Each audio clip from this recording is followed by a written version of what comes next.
The government. It loves you and wants to keep you safe and well.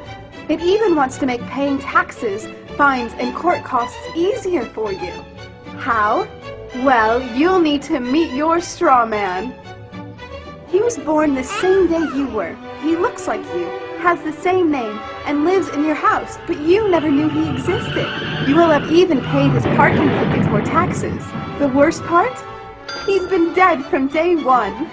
From every birth certificate, a legal personality, or legal fiction, is created with the same name to confuse little old you into thinking it's you.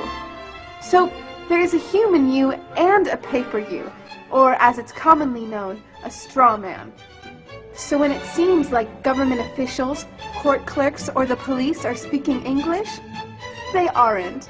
They're speaking legalese, designed to make you agree to verbal and written contracts without even knowing about it, all spun from Black's Law Dictionary. For example, when the police say, "Do you understand?" you'll say, "Yes." What they are really saying is, "Do you stand under our authority?" Oops-a-daisy, you just created a verbal contract with them. Oh, you clever government. Did you know that whenever you register something, you are handing over title to the person you register it with? That's right. Whenever you register something with the government, they assume it belongs to them. Registered your car? Super! Now you are the registered keeper of your vehicle, and the government can crush it when you don't pay your, straw man's taxes.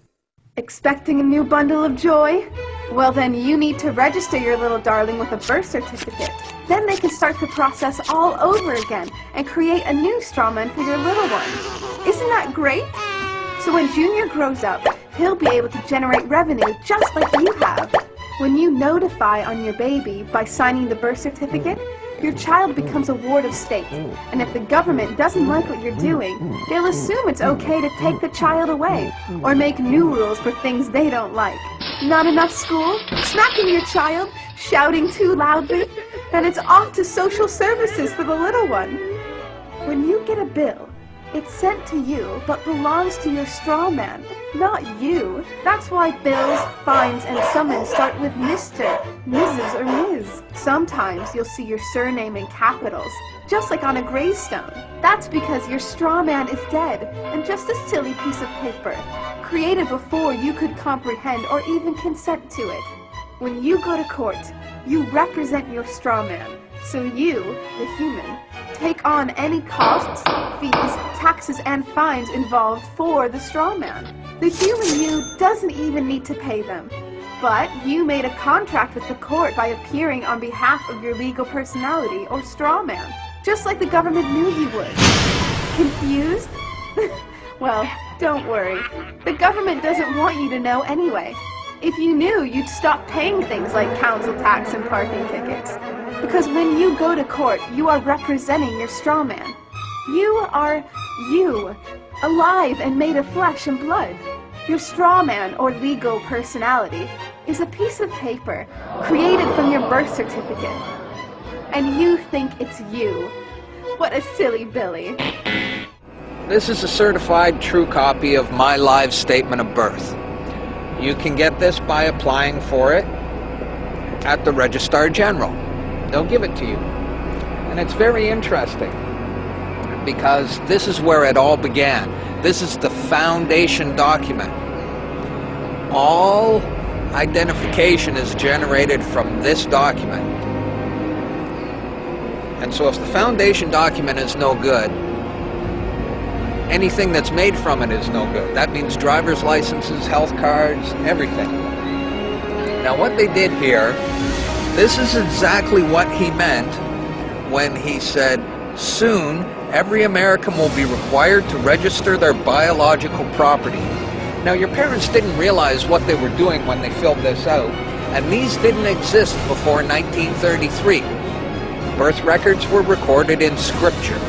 And these only came into being in 1933 when they hatched this plan. They created a corporate fiction with a name just like yours. In doing this, they registered and monetized the spirit and soul of a living being. This denotes ownership. And when your parents were tricked into filling this out, they allowed your spirit and your soul to be monetized. And futures were sold on you. Spirit and soul. I don't. Now, this is my birth certificate. This is actually a share. See this red number? This A, I'm born in Canada, this is a Class A share. Now, this is called a CUSIP number. And all securities require a CUSIP number. And that's what this is.